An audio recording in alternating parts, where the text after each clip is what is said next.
কি ব্যাপার, কিছু হয়েছে? তোকে তখন বলেছিলাম না রে দাদা, মিস্টার সিনহার চেম্বারে বৌদি আজ গিয়েছিল। তুই তখন কতটা বিশ্বাস করেছিলিস আমি জানি না। আর চন্দনবাবুকে আমি নার্সিংহোমের একটা কাজে বাইরে পাঠিয়েছিলাম, আর রাস্তায় ওনার সাথে বৌদির দেখাও হয়েছিল। চন্দনবাবুর সঙ্গে অপর্ণার দেখা হয়েছিল?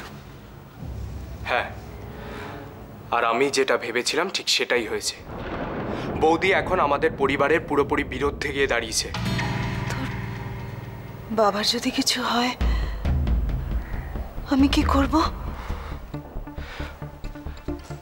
বৌদি এরকম করছে, আমি বুঝতে পারছি না যে বাবাকে আমি কি করে বাঁচাবো। আমার খুব টেনশন হচ্ছে রে দাদা।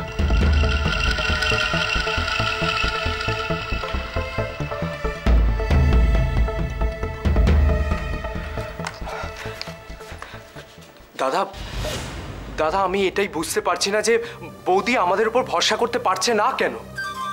আরে বাবা, সন্দীপদার এগেনস্টে তো আমরা কিছু করছি না।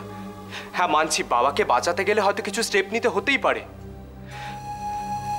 বাবাকে সেফ পজিশনে এনে তারপর আমরা সন্দীপদাকে আবার ফিরিয়ে আনবো। আফটার অল সন্দীপদা তো আমাদের রিলেটিভ।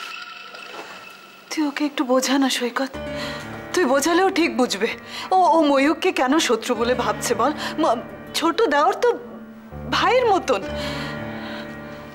ও তো যা করছে আমাদের জন্যই করছে, তাই না? তুই কার কাছে কাঁদছিস সুতপা? স্ত্রীর মুখের ওপর কোনো কথা বলার ক্ষমতা রাখেও? আর ও যা যে দিবে, ওর যা মন চায় ও তাই করে, কাউকে তোয়াক্কা করে না।